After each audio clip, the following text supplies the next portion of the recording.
കഴിഞ്ഞ ദിവസം ജീവനൊടുക്കിയൊരു കുടുംബം, ആ വാർത്ത നമ്മൾ എല്ലാവരും കണ്ടതാണ്. ആ ജീവനൊടുക്കുന്നതിന് മണിക്കൂറുകൾ മുമ്പ് ആ 4 പേരും ഒരുമിച്ച് ഭക്ഷണം കഴിച്ച ശേഷം ഒരു കടയിൽ നിന്നിറങ്ങി വരുന്ന ദൃശ്യം.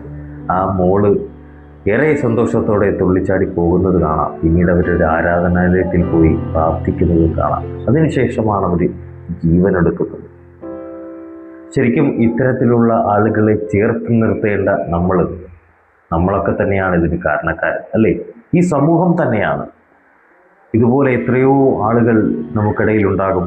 നമ്മുടെയൊക്കെ വീടിൻ്റെ പരിസരത്ത് തന്നെ പലരും ഉണ്ടാകും. നമ്മുടെ വീട്ടിലൊക്കെ നമ്മൾ ഭക്ഷണം കഴിക്കുമ്പോൾ, നമ്മൾ നല്ല രീതിയിൽ കിടന്നുറങ്ങുമ്പോൾ ചിലപ്പോൾ സമീപത്തെ ഒരു വീട്ടിൽ അവർക്ക് ഭക്ഷണം കഴിക്കാൻ ഗതിയില്ലായിരിക്കാം.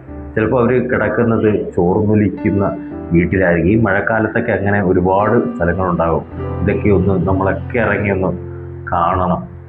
നമ്മുടെ പരിസരത്തൊക്കെ അങ്ങനെ ആരെങ്കിലും ഉണ്ടെങ്കിൽ അവരെയൊക്കെ സഹായിക്കണം. അതിനുള്ള മനസ്സ് നിങ്ങൾക്ക് വേണം. അല്ലാതെ എന്താ പറയുക, ഒരുപാട് ആരാധനാലയങ്ങളിൽ പോവുക, അവിടെ പോയിട്ട് അവിടെ സ്വർണം കൊണ്ട് മാല ചാർത്തുക, അല്ലെങ്കിൽ അവിടുത്തെ ഭണ്ഡാരങ്ങളിലേക്ക് എന്താ പറയുക പണം കൊണ്ടുവന്ന് കൊണ്ടുവന്നിടുക. അപ്പോഴൊന്നും നിങ്ങൾക്ക് ദൈവത്തിൻ്റെ ഒരു കാരുണ്യമോ അല്ലെങ്കിൽ ദൈവത്തിൻ്റെ ഒരു അനുഗ്രഹമോ ഉണ്ടാകുമെന്ന് പ്രതീക്ഷിക്കരുത്. പണം കൊടുത്തോ അല്ലെങ്കിൽ ഇത് കൊടുത്തോ വാങ്ങേണ്ടതല്ല ദൈവ അനുഗ്രഹം. അത് വാങ്ങണമെങ്കിൽ നല്ല പ്രവർത്തികൾ നിങ്ങൾ ചെയ്യണം. സഹജീവികളോട്, മനുഷ്യന്മാരോട് തന്നെ കരുണ കാണിക്കണം. ഒരുപാട് ആളുകളുണ്ട് പട്ടിണി കൊണ്ട് കിടക്കുന്നവർ, രോഗം കൊണ്ട് വലയുന്നവർ. അവരെയൊക്കെ ചേർത്ത് നിർത്തണം.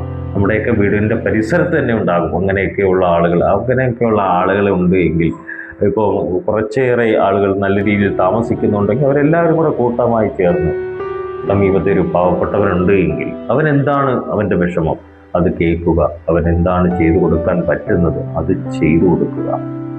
അങ്ങനെയൊക്കെയാണ് എങ്കിൽ തീർച്ചയായിട്ടും ഇത്തരത്തിലുള്ള അനിഷ്ട സംഭവങ്ങളൊന്നും നമുക്ക് കേൾക്കാൻ ഇടവരില്ല.